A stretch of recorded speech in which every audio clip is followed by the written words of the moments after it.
ሮዛን ጠብቂኝ፣ ይህንን በቀሌን እጥፍ እጥፍ እጥፍ ድርብ አድርጌ እመልስልሻለሁ። አሁን እኔን እንደዚህ አደረግሽኝ፣ ለእኔ ምንም ችግር የለውም። ይሄ ግን በቀሌን ከቻልሹ በጣም ጥሩ ነው። እኔ ማሂ አላለቅስም፣ እወጣታለሁ እምባዬን እንጂ በፍጹም ላንቺ ብዬ አላለቅስም። አንቺ እንደዚህ ፊቴን እንዳበላሸሹ በሜካፕ እኔ ደግሞ የዚህን 10 እጥፍ አድርጌ ከዛም በላይ አስከፍልሻለሁ በማለት ትዝትባታለች።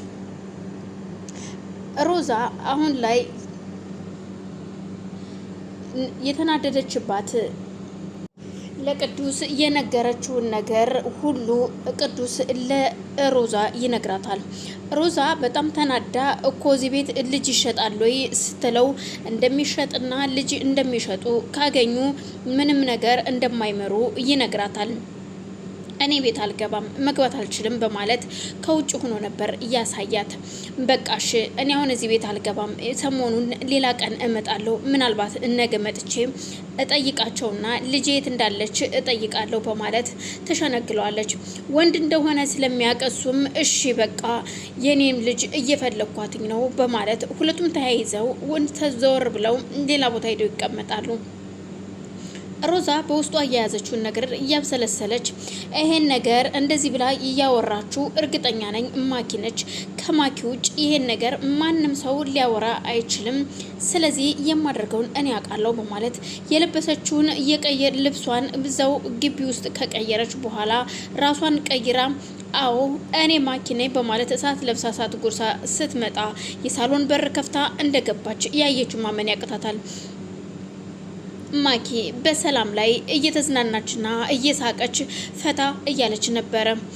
እዚህ ጋር ማንም ሰው ስለሌለ የሚደርስልኝ ሰው የለም ብላ ስላሰበች ሰላምም የምትላትን ከማድረግ ውጭ ሌላ አማራጭ አልነበራትም።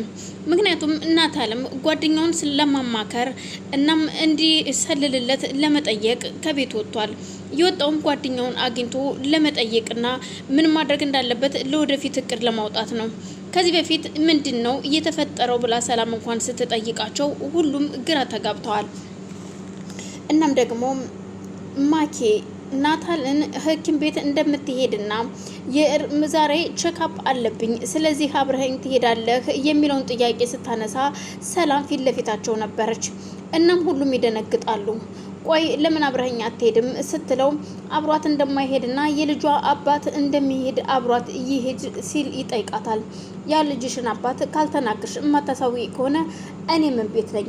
እባክሽን እማኪ የልጅሽ አባት የት ነው በማለት ቢጠይቃት ከዚህ በፊት የልጇን አባት መናገር እንደማትፈልግና አሁን ላይ እንደማትፈልገው ትነግረዋለች። እባክሽን እኔ ደስታዬን ጊዜ እንዳታጨልሚብኝ እንዳታሳዝኘኝ እውነቱን ንገሪኝ እባክሽን ቢላትም በፍጹም መናገር እንደማትፈልግ ትነግረዋለች። ስለዚህ ያለኝ አማራጭ አሁን እኔ የሰርግ ጊዜን ማራዘም ነው። ምክንያቱም ይሄ ሰርግ መራዘም አለበት፣ አለበለዚያ ግን የማይሆን ነገር ነው። እጅግ ተናዶ ስለነበረ ያንን ደግሞ ከፊት ለፊታቸው ሁን ብላ መታ ሮዛም ቁጭ ባለችበት ሰላም ቡና ይዛላቸው ፊት ለፊታቸው እንደቆመች ነበር ይሄን ነገር የተናገረችው። ስትናገር ሁለቱም ስለደነገጡ ሰላምም ግራ ተጋብታለች። ስለዚህ ይሄ ነገር እውነት የጠረጠርኩት ነገር እውነት ነው ማለት ነው፣ እንዴት እንደዚህ ሊሆን ይችላል በማለት ሊያናግሯትም ፈቃደኛ አይደሉም። ሁለቱም ተፋጠዋል። ሌላው ይቅርና ማኪም እነሱን እያየች እሷን ማየት ጀምራለች። ምንድነው እየተካሄደውን ያለው ነገር? እቺ ሰላም እንደሆነ መቼም እሷ አትመስለኝም የሱ ሚስት። ስለዚህ ለምን ተበሳጩ? ለምን ተናደዱ? ለምን እሷን ሳይን አይኗን ያወታል እያሉ ሁሉም ተደንቃለች። በዛን መሀል ነበር ከፊት ለፊታቸው ተነስቶ ጥሏቸው እየወጡ እየሄደው። በዛን ሰዓት ሮዛ ፊት ስትነሳት ሰላምም የያዘችውን ቡና ሳታስቀምጠው ወደ ኪችን ይዛው ትሄዳለች። እሱን ይዛ እንደሄደች የሚያናግራ ሰው ስላልነበረ በሰዓቱ ማኪም ከቤት ወጣ ትሄዳለች። ከዛም መታ ሮዛን ስትጠይቃት ሮዝ እየተካሄደ ያለው ነገር ምንድነው? አልገባኝም። ቆይ እኔ ምልሽ ይሄ ነገር ምንድነው? ምንድነው የሆነችው ማኪ? ለምንድነው እናንተስ የደነገጣችሁት? የሆነ የደበቃችሁኝ ነገር እንዳለ እየተሰማኝ ነው። እና መባክሽን አንቺ ንገሪኝ ብላ ብትጠይቃትም ሮዛ ምንም እንዳልተፈጠረና ምንም የምታውቀው ነገር እንደሌለ ለሰላም ትነግራታለች። ይሄ ድብብቆሽ ግን በዝቷል። ምክንያቱም ይሄ ድብብቆሽ እየበዛው ከመቼ ጊዜ ጀምሮ ነው ብትይኝ እኔ እነግርሻለሁ። የተጀመረውም ይሄ ነገር ይኸውልሽ አንድ ነገር ልንገርሽ ከታመመች ወዲህ ነው። ሁላችሁም የሆነ ነገር ሲሆን ትደነግጣላችሁ፣ ትበረግጋላችሁ። ስለዚህ ችግር የለውም በማለት ተነስታ ጥላቸው እሷም ጥላት ትሄዳለች።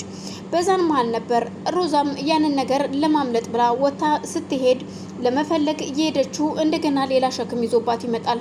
ማንም ሰው እቤት ስላልነበረ እሷም ማድረግ ያለባትን በሰላም መዝናናትና እንደፈለገች መሆን እንደምትችል ሌላ የሚያስቃትም ሆነ የሚያጫውታት ሰው እንደሌለ ስታምን ውጭ ብትወጣም ጓደኛ እንደሌላ ስታምን ስለዚህ እዚህ ከሰላም ጋር ብስቅና ብጫወት ብደበርባትስ የሚለውን ነገር በሀሳቧ ቀርጻ ነበረ። በሷ ላይ ልብሷን አልብሳ ሱሪውን በእጇ ይዛ ከፊት ለፊቷ ቁማ ልክ እንደ ሞዴል እየተሽከረከርሽ አሳይኝ፣ ልዝናናብሽ፣ ልሳቅ ስትላት በቃ ይበቃሻል ማኪ ይበቃሻል፣ ከዚህ በላይ ምንም ነገር ማድረግ አልፈልግም ስትላል ነበር። በር ከፍታ የገባችው ሮዛ በሩን ከፍታ እንደገባች ደግሞ በጣም ያየችውን ነገር ማመን ያቀታታል። እንደገባች ማኪን በጥፊ ማለት ነበር እየቀደማት። ቆይ ምን እያደረግሽ ነበረ በማለት ከአንዴም ሁለቴ በጥፊ ከመታቻት በኋላ ይሄ ጥፊ እየሰላም ነው ገባሽ በማለት ደግሞ ለቅዱስ ምን እንዳልሽው ትነግሪኛል